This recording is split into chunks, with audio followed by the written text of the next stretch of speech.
Une nouvelle initiative de l'Iran qui inquiète la communauté internationale. Son président Mahmoud Ahmadinejad s'explique ce soir dans ce journal. Il nous a accordé ce week-end une interview exclusive à Téhéran.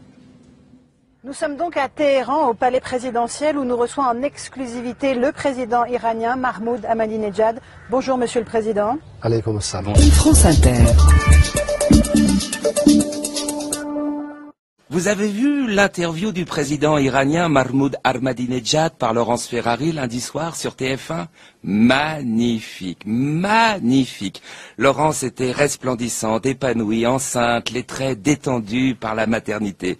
Mais surtout, et c'était la surprise du chef que nous avait réservé TF1, la présentatrice du 20h est apparue la tête recouverte d'un voile. Attention, c'était un voile griffé Hermès, hein, pas un vulgaire niqab acheté chez Tati. Non, non, non, non, un très joli voile blanc, vaporeux, avec des petites franges. Il devrait faire les mêmes chez Zadig et Voltaire pour se protéger du soleil cet été, ça ferait un carton.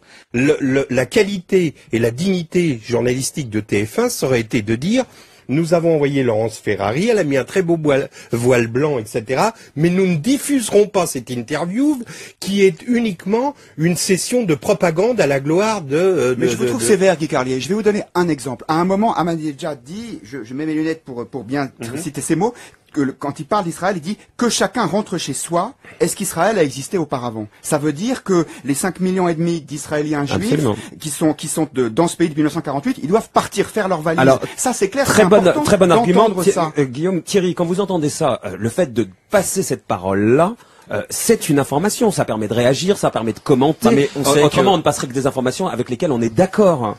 Non mais la question n'est pas là. Par exemple, quand elle lui pose la question sur Gaza, elle lui dit: quelle est la situation? C'est la question exacte qu'elle lui pose. Vous trouvez que c'est trop large, quoi, comme question? Mais c'est pas la question. Le mec finance le Hamas. Je veux dire, de quoi on parle? On n'était pas obligé d'offrir cette tribune sur un plateau d'argent à Mahmoud Ahmadinejad à 4 jours d'un rendez-vous majeur pour l'Iran, qui sont les manifestations de samedi prochain. Samedi prochain, l'opposition, les femmes, les jeunes, les femmes qui se battent pour justement avoir le droit d'aller dévoiler, vont descendre dans la rue au péril de leur vie. C'est d'une niaiserie confondante. À quoi sert une bombe? Et les gens que vous emprisonnez, tout ça est absurde. Et puis enfin, c'est vrai qu'il y a quelque chose de choquant. Je trouve que il y avait tellement d'autres solutions. Pourquoi est-ce qu'elle n'a pas envoyé un homme, par exemple? Pourquoi est-ce qu'elle n'a pas envoyé Harry Roselmack? Ah, peut-être qu'Ahmadinejad aurait récusé Harry Roselmack. Nous sommes en 2010 et vous regardez la télévision avec publicité. Bonsoir. Aujourd'hui, c'est Mahmoud Ahmadinejad qui nous accompagnera tout au long de ce journal avec le président iranien. Nous reviendrons sur son interview à la télé française.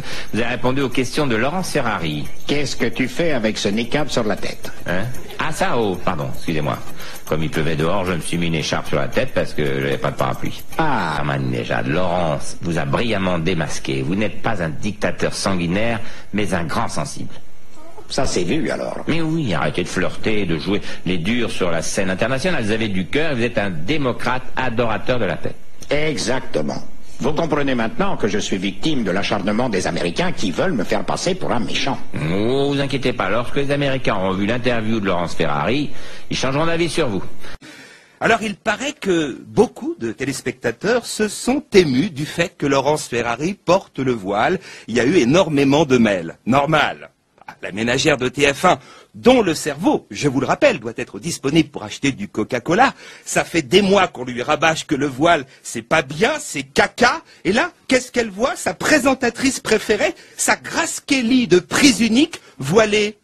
C'est un lieu un peu plus symbolique puisque nous serons dans une synagogue et pas n'importe laquelle puisque c'est la grande synagogue de Paris. Et c'est d'ailleurs pour ça que je vais mettre une kippa, un signe de soumission devant Dieu. Nous recevrons ici des personnalités juives comme le président du consistoire de Paris ou bien un ancien ambassadeur d'Israël, Avi Primor, et puis des spécialistes de l'antisémitisme, socialement ou historiquement, que ce soit Pierre-André Taguieff ou Michel Vinocq. Mais d'abord, retour sur l'une de ces affaires dont on a beaucoup parlé cet été, une profanation qui a fait couler beaucoup d'encre, c'est l'affaire Phinéas. Sur les traces de Phinéas, c'est l'enquête de Claude Ardide et de Christian Gallet.